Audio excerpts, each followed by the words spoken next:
Okay, this is part 2 of my review of Witchcraft for Wayward Girls by Grady Hendrix, because the first part got interrupted by a phone call, and I do these things on my phone and phone calls cut them off, and it was also interrupted by an attempted murder or an attempted hunt, cat trying to murder something else. It's just a little mass murderer. Anyway, the book, like I said, is not one I would have read because of the title, Witchcraft for Wayward Girls. Does not describe the kind of topic that I think would ever appeal to me. I was really surprised by it. I read it because, well, I had to become part of a book club, and being part of any club means following a certain club's rules, doesn't it? This reminds me of discussion on freedom. You cannot be free without giving up some of your freedom, because the freedom that we all imagine of being able to do what we want relies on a functioning society. And you can't be part of a functioning society if you're not going to follow that society's rules, if you're not going to pay taxes, if you, etc., etc. But I'm getting off the topic. So I read it. I thought, I have to read a book because I'm part of a book club, and this is the book that's been voted for. And it's not a decision that's really going to make a huge impact, is it?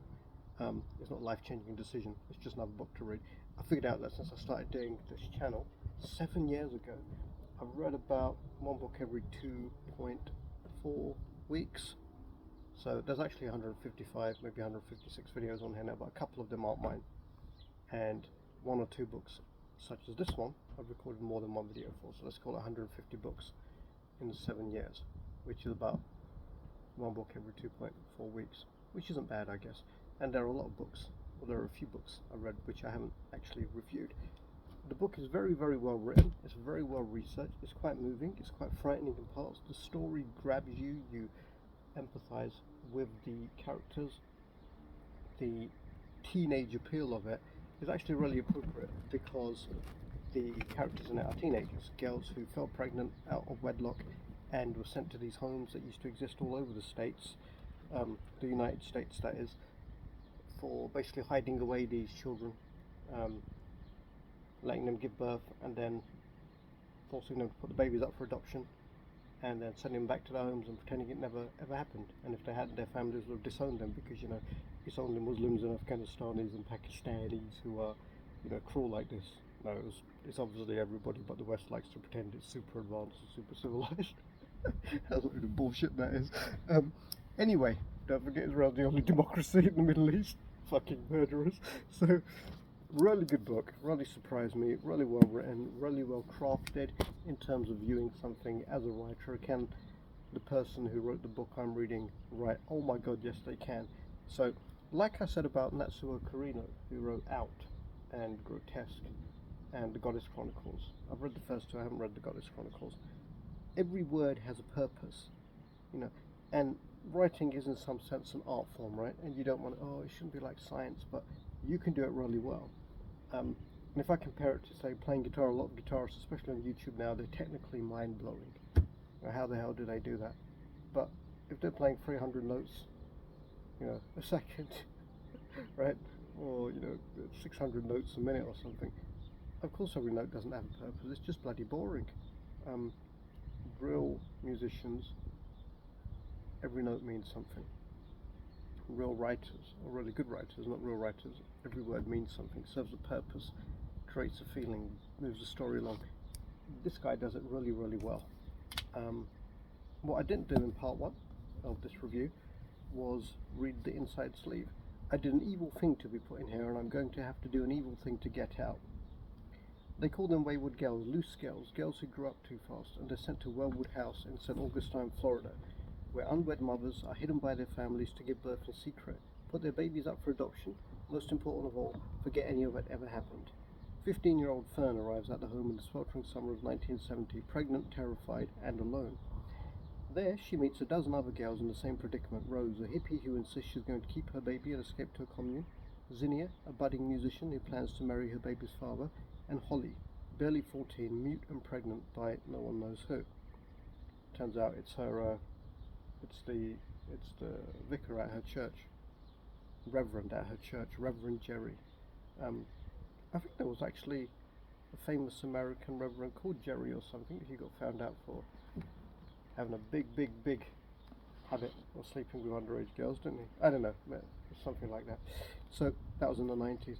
Every moment of their waking day is strictly controlled by adults who claim to know what's best for them, until Fern meets a librarian who gives her an occult book about witchcraft, and suddenly power is in the hands of the girls for the first time in their lives. But power can destroy as easily as it creates. It is never given freely, there's always a price to be paid, and it's usually paid in blood. Is there anything in the back sleeve? Something about the writer, which I read previously in part 1 of this review. One of the themes that this book actually explores is what's more important, the past or the future, as in the witches want a new witch to preserve the life, the memories, the wisdom of 400 years, however many generations of witches who are now dead, and they need a new witch, a new vessel to do it. But in order to do it, you give up the current life, and then also these girls are all pregnant, so they're babies. What happens to their babies?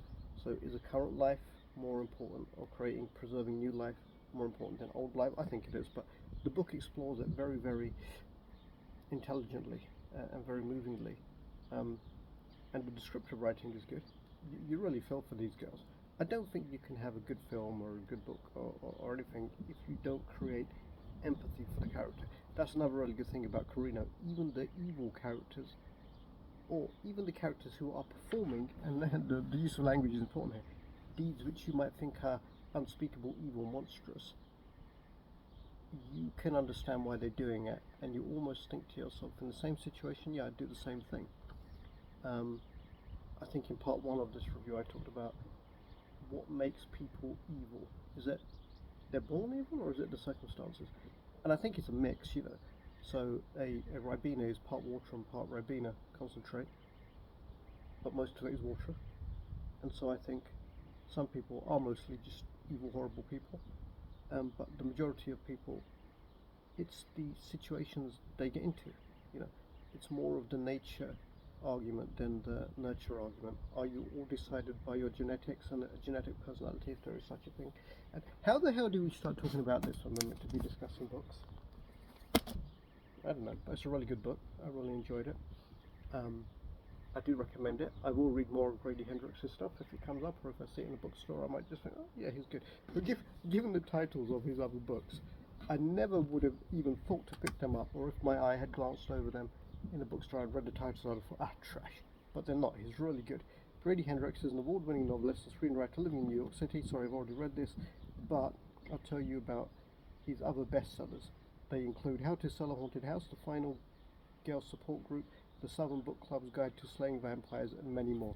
If I was reading the Southern Book Club's Guide to Slaying Vampires on a train, do you do that? You look at people on the train, or wherever you are, and you see what books they're reading, and it informs your opinion of them. And then do you go on to judge them? And what's the point if you do? Because your judgments are irrelevant.